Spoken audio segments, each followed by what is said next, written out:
안녕하세요. 은퇴살이 40년 해법 찾기를 고민하는 고갈TV 이정범입니다. 오늘 영상은 이런 질문으로 시작하고 싶습니다. 은퇴 후 노년기에 들어서면 어떤 위험들이 도사리고 있을까요? 오늘 영상은 노후 40년 4가지 위험 악재에 대해서 살펴볼까 합니다. 먼저 70세 즈음의 일반적 환경을 살펴보고 가겠습니다. 70세쯤 되면 자녀에 대한 경제적 지원은 끝났다고 볼 수 있겠죠. 하지만 건강은 빠른 속도로 나빠진다고 보는 게 현실적입니다. 그러므로 자녀를 위한 경제적 지원은 확실히 줄어들겠지만 그 반대로 부부의 의료비는 가파르게 증가하는 형국이 나타나겠죠. 소득은 점점 줄면서 끊어질 기미가 나타나는 시점이 70세 언저리가 아닐까 생각이 됩니다. 그렇다면 이대로 은퇴하면 현실적으로 돈 걱정 없는 노후 40년이 가능할까요? 아니면 의식주는 물론이고 가파르게 증가하는 병원비가 걱정이 되는 노후 40년을 맞이하게 될까요? 2020년 국가보털통계에 따르면 50대 가구주의 순자산 5억 3천만 원입니다. 60대 4억 8천만 원, 65세 이상은 4억 5천만 원으로 집계가 됐죠. 그렇다면 은퇴 후에 맞이하는 노후 40년은 어떤 문제를 고민해야 할까요? 노후 40년 4가지 위험 악재. 첫 번째, 빠른 속도로 쪼그라드는 자산 수명을 걱정하게 될 것입니다. 자산 수명이란 내 자산이 나를 위해서 일할 수 있는 기간을 뜻합니다.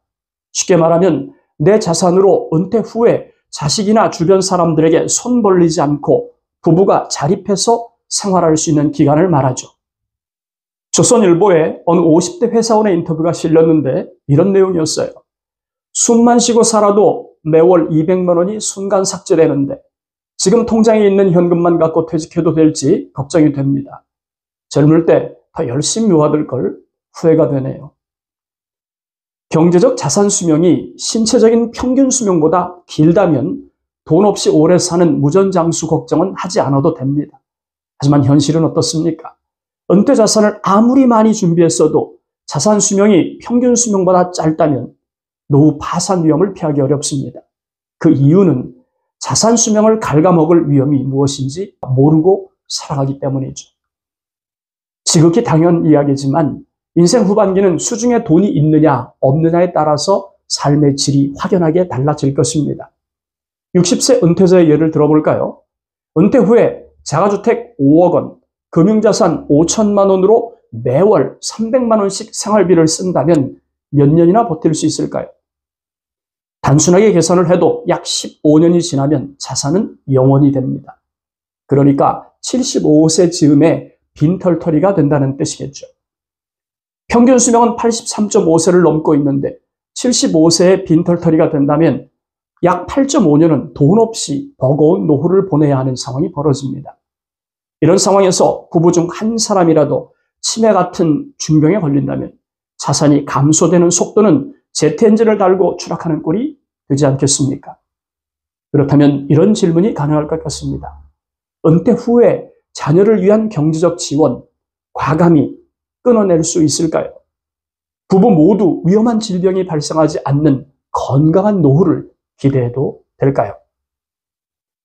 자산 수명이 감소하는 속도는 우리가 생각하는 것보다 훨씬 빨라진다는 사실을 직시해야 할 것 같습니다.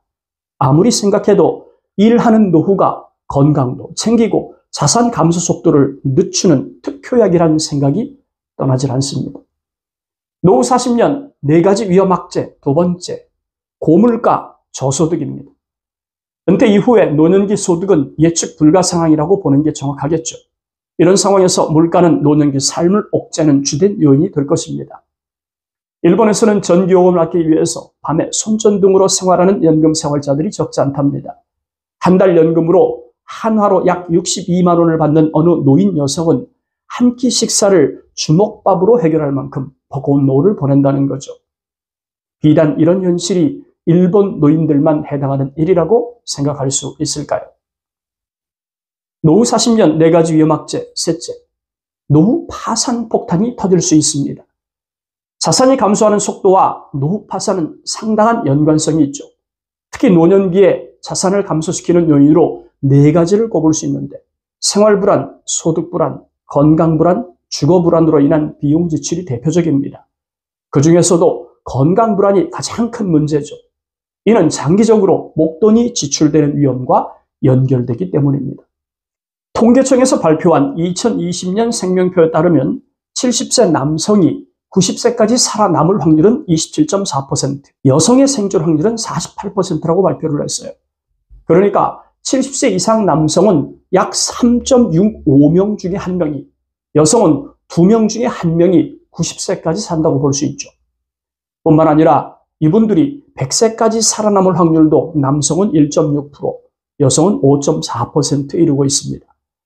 이처럼 장수하는 사람이 증가하는 요인 중에 하나는 의료기술의 발달을 꼽을 수 있죠. 이는 결국 돈이 있으면 오래 살고 돈이 없으면 빨리 죽을 수 있다는 말과 다르지 않음을 알 수 있습니다. 물론 건강하게 오래 사는 것 기쁜 일이죠. 하지만 모든 노인들이 경험할 수 있는 특권은 아닙니다. 오히려 그 반대겠죠. 노년기에 자산이 감소하는 속도보다 노후 4대 불안과 관련된 지출이 빠르게 증가한다면 역시 노후 파산을 각오해야 합니다. 노후 파산은 자산이 감소되는 속도의 기울기가 가파른 가정에서 발생하니까요. 이런 상황이 벌어진다면 싫든 좋든 자식에게 의지하는 상황이 벌어지겠죠. 하지만 만에 하나라도 자식들이 부모를 외면한다면 어쩔 수 없이 노숙자의 길을 걸어갈 수밖에 없습니다. 노후 40년 4가지 위험악재, 마지막 4번째, 자녀에게 물려주고 싶어도 그럴 수 없는 주택 가격의 폭락 위험입니다. 대한민국은 자기 자산의 약 75 내지 80%를 주택에 묻어두고 사는 나라입니다. 다행히 주택 가격이 상승을 하면 노후에 주택을 처분해서 일정 부분 자녀에게 물려줄 수 있는 기회를 엿볼 수 있지만 주택 가격이 하락하면 노후 자금이 부족한 부모 입장에서는 자녀에게 물려주는 건 고사하고 자신들의 노후 생활비도 해결할 수 없는 상황을 맞게 되겠죠. 잘 아시겠지만 과거처럼 부동산 불패 시절에는 집 한 채 있으면 노후에 든든한 버팀목이 될 수 있었어요. 하지만 지금은 아닙니다. 부동산 등락폭이 상상을 초월하는 경험하고 있으니까요. 강남 3구를 빼곤 그 어느 곳도 낙관할 수 있는 곳이 없죠. 우리나라도 일본처럼 전국 각지에 빈집이 속출하고 있습니다. 일본은 곧 1000만 채를 돌파할 것이고 한국도 150만 채의 빈집이 발생하고 있습니다. 부동산 가격도 과거처럼 상승한 일은 없다고 보는 게 타당하죠. 오히려 그 반대를 걱정해야 하는 상황입니다. 만일 우리나라도 일본처럼 부동산 가격이 폭락한다면 주택은 재산이 아니라 노년기에 애물단지가 되고 말 것입니다. 주택 가격 폭락이 현실로 다가온다면 주택연금으로 노후 생활비를 해결하겠다고 생각한 분들도 직격탄을 맞을 거예요. 한 가지 분명한 사실은 부동산 가격 폭락은 언제 터져도 이상하지 않을 잠재폭탄이라는 점이겠죠. 가계부채의 핵심은 내 집을 마련하는 과정에서 발생하는 일반적입니다. 그런데 주택 가격이 하락하면 어떻게 될까요? 은퇴 전문가들이 이구동성으로 하는 말이 있습니다. 부동산 비중은 줄이고 현금성 자산은 늘려야 한다. 한국의 금융자산 비율 35.6% 수준입니다. 하지만 미국은 71.5%, 일본 63%, 영국 53.8%의 금융자산 비율을 가지고 있습니다. 부동산은 팔아서 손에 쥐어야 현실적인 내 돈입니다. 하지만 금융자산은 현재 시점에서 온전한 내 자산이죠. 은퇴가 다가오고 있다면 부동산 비중은 줄이고 금융자산으로 옮겨가는 것들을 고민할 필요가 있을 것 같습니다. 오늘은 노후 40년 4가지 위험 악재를 살펴보았습니다. 절대 그럴 일이 없기를 바라지만 쉽게 피해갈 수 없는 만큼 경계가 필요할 것 같습니다. 그럼 간단히 정리할까요? 첫째, 빠른 속도로 쪼그라드는 자산 수명 악재입니다. 둘째, 고물가, 저소득은 노년기 삶을 버겁게 하는 치명적 악재로 다가올 수 있습니다. 셋째, 노후 파산 폭탄이 터질 수 있다는 것을 간과하지 맙시다. 마지막 4번째, 자녀들에게 물려주고 싶어도 그럴 수 없는 주택 가격 폭락 악재입니다. 오늘 영상 마칠 시간이 다 됐습니다. 고갈TV 시청자 여러분, 건강하십시오. 감사합니다.